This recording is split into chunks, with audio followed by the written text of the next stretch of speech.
So as I was saying before, like the video got cut off, storage was a bit low. So if we look at those people caring, come from loving families, always felt love as a kid, was never anxious, has a lot of trust, if I may add. Those are the skills needed to equip an individual for success in life. Then there's us.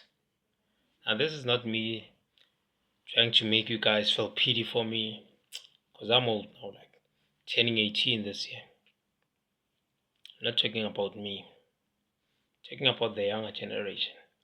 Because for me, like it's already happened. Like there's no changing it. Right now, me and my father, like we don't even talk. We only greet each other. He lives there, I live here. Just basically asking, like, when will it stop?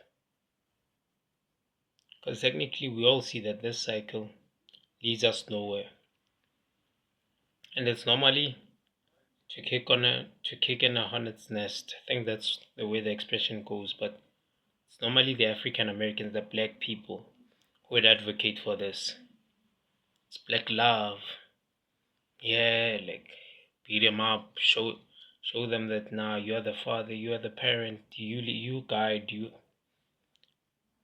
Look at black people. Look at us black people as a race. Where are we in life? Where are we? Where have we gone? Yeah, we have the best athletes. Let's start here. Richest person. It's not even about wealth, but let's start it there. Top 10, Forbes 400, Forbes 400. The top 10, no black person. Top 20, no black person. Top 30, top 40, top 50, no black person. Because I'm not sure, because I haven't checked it in a while, but last time I checked, maybe in the range of top 100 to something like that.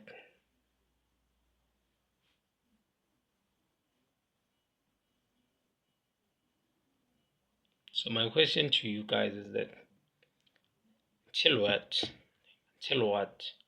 What should happen until we realize that this does not work? This seed that gets passed down from generation to generation is not yielding the type of fruit that we want. What's worse is that what sickens me is that it's done in the name of love. I'm showing them that I love them. I'm hating you because I love you. I'm doing this, I'm doing that. Why?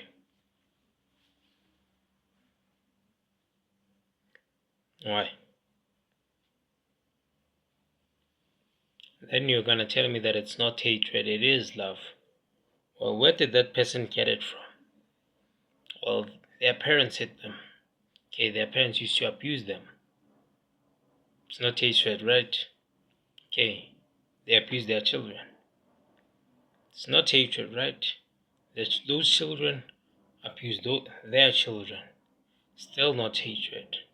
Still love. We're still gonna call it love. What does that love do for us? Because we look at the stats. What percentage of children that come from abusive households end up being school shooters?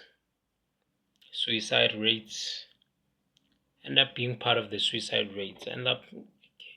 Should have phrased that differently, end up committing suicide. End up being, you guessed it, offenders in the future. They're the ones who abuse in the future. They're the ones who are often That's the word I'm looking for. They're the ones who are often perpetrators of GBV. Why? Because you're basically raising a child, showing them that it's a norm. It's normal to hit people. It's normal to act this way when you're frustrated. It's normal to do this when someone does not do what you want. It's normal to punch someone, for instance, when they do not comply. Is that really how it's supposed to be? If then, does it not destroy the whole concept of democracy?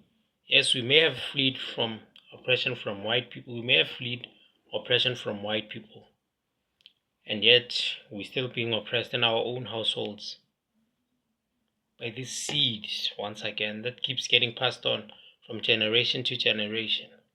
It's oppressing us, killing us. And yet, yes, we're democratic. We have the right to choose my life, my decisions, my choices. And yet, your life, your decisions, your choices are shaped by someone else, all in the name of love. You know how many black people I know who end up doing things they don't even like, all because of their parents. Know the rate of, let's not even go to black people right now, people in general who have that pressure from parents. They come from abusive households,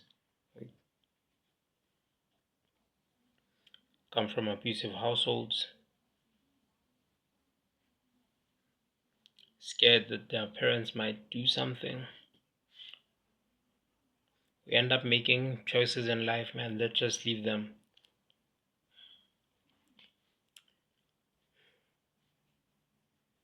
Then there are those people, feel sad even talking about, but should I?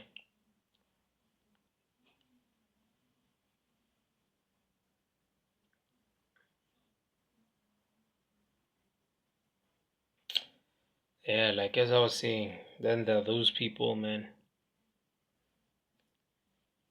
find that the person is like doing something they don't even like, maybe in a career, in a path, in a certain friend group, pursuing a life that they never wanted, all because of what dad said.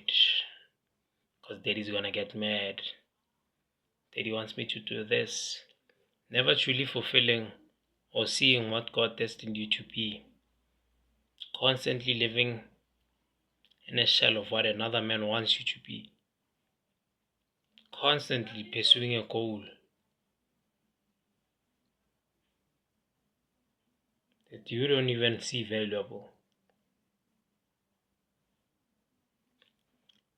Ladies and gentlemen, like I stated, my name is Khonsenanyana. I think it's called whistleblowing, but there's nothing to whistleblow, guys. We all know what's going on. It's not like there's someone who's unaware of this. We all know what's going on. What do the statistics say? Don't know how many in 10 households. If we put 10 households, maybe. Don't know what percentage or how many of them are victims, or there's domestic or gender-based violence within them. So it keeps on increasing because we're saying it's love.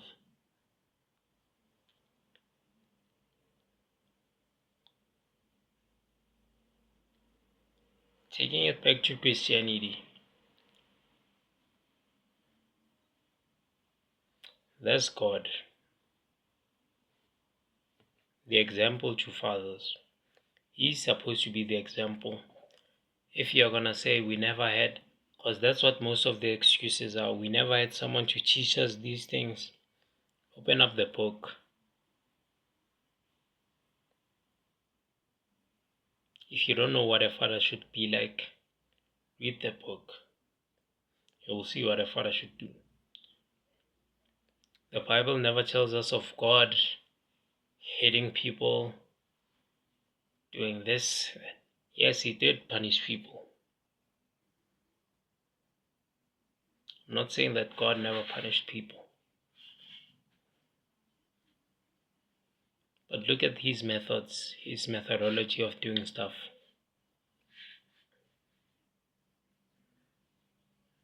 God mostly punished the truly wicked. His punishments were on the wicked. Quote a scripture that talks about maybe someone breaking something, someone doing something minor, maybe someone coming to home late. I'm not advocating for people to do that, no. Nor am I condoning it, no. I'm asking.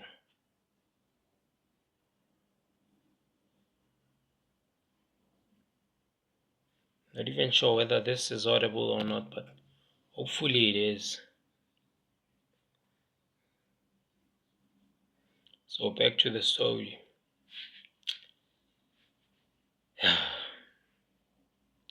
It goes, okay, so from primary school, pretty wealthy parents. We were pretty good because I remember we had cars, like multiple cars, week after week. Like my dad would buy a new car. The trip, like I would wear like some sick clothes.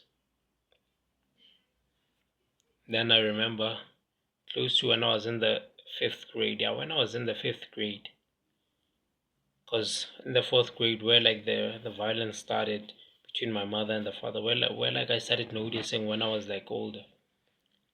That's where, like, I think, if I remember correctly, I think my dad had left his job, his job that used to like sustain us, give us this life, this fancy life, and stuff like that.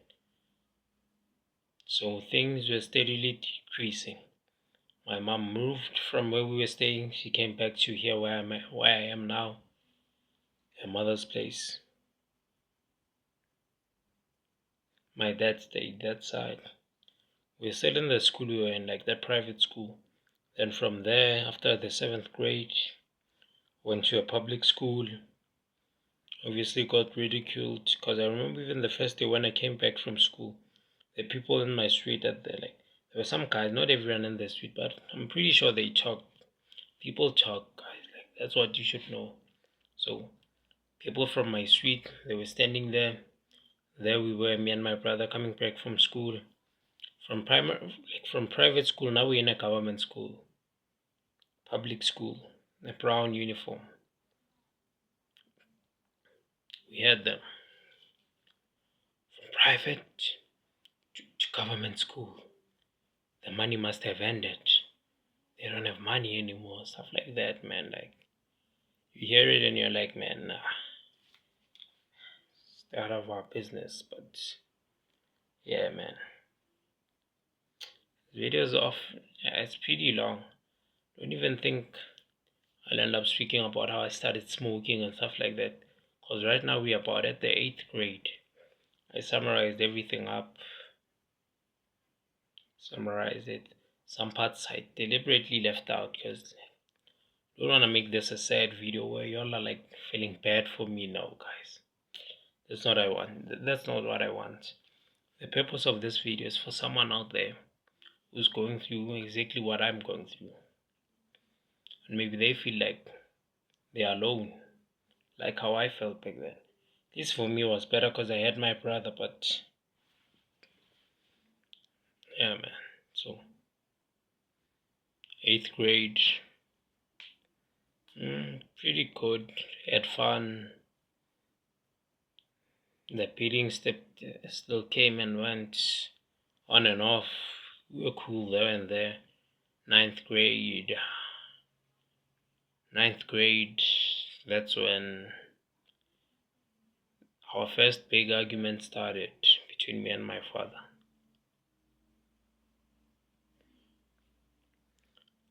I remember, like, at the time, it was the time of COVID, so COVID lockdown. They were like, we had alternating days. Maybe you'd come to school on this day, and that day you don't come to school, or you come to school on this.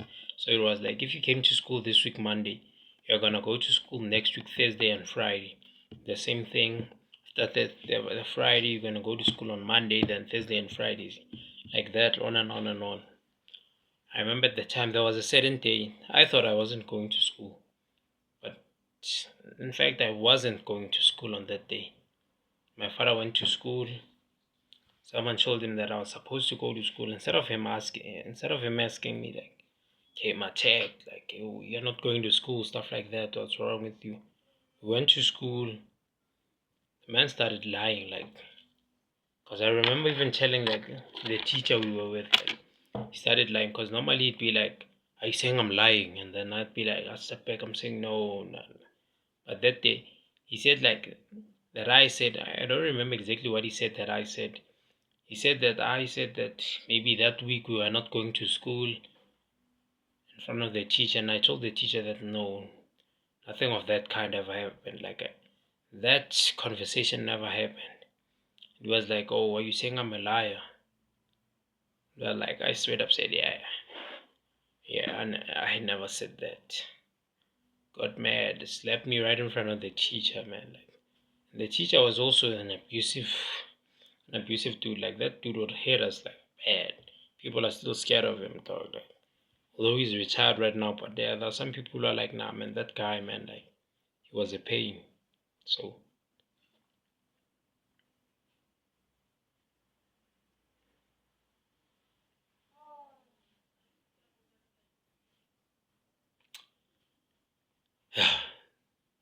36 minutes. Okay, this one is 16. The first one was about 20 something. Think I'm gonna leave it here because now this is the year the smoking starts, the ninth grade. But let me give you all a little context before I close it. Around this time, after the argument, came to live here, and that's like for me, like it felt like I was finally free. Like I remember the day coming here with my clothing in my plastic bag, like seeing my friends on the street, like they were chilling there. They saw me coming along, like everyone smiled, like everyone was happy to see me, dog. No one even cared what had happened. Like they were just happy to see that I'd be staying here again. So, and it was a happy day. I remember even that day, like man, that day was fun because like played hide and seek, stuff like that. Stayed around like nothing late because we were never like the crazy kind, but yeah, though, like it was a fun day. We were all happy. They were happy to see me. I was happy to see them. It was like coming out of prison, if that makes sense. Because remember, grade 8 was the COVID lockdown, so I was at home for the whole of grade 8. Went to school there and there. Grade 9, there and there. And finally left the place to come stay here where I am now. So, although I never stayed here until now, like, I then moved back then again when like, but that's on the how to quit smoking story. I don't know what I'm gonna title the first one because we digressed from the topic. So I'm gonna leave it here. When I came to my meeting, yeah, man, times are fun. I'll leave it there. So, like I said, name is Khonsen Wanyana, storyteller, life coach, future pilot, student, matriculant. Just give just give me my flowers, guys. Yeah. Messing with y'all, but yeah, man. Khonsen Wanyana, say less. Peace.